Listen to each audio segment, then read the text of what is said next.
GBPUSD projection for the upcoming trading week session starting from August 5. Okay, so ay makita naman natin no, current structure ni GBPUSD is bullish. Since ito binasag niya itong structural high na to, and then dito is ito yung swing points natin dito no.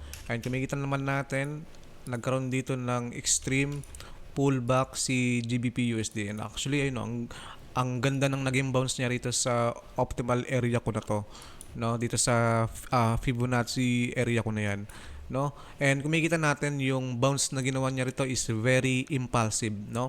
So I'm expecting na magkaroon pa ito ng more push towards upside. So possible scenario rito is magkaroon nito ng correction, mag-build up ito ng correction, then after correction na to, next possible move na to is towards upside. Okay, and since ito rin no, since may liquidity rin dito na nabibuild up, okay, yung trend line liquidity na yan.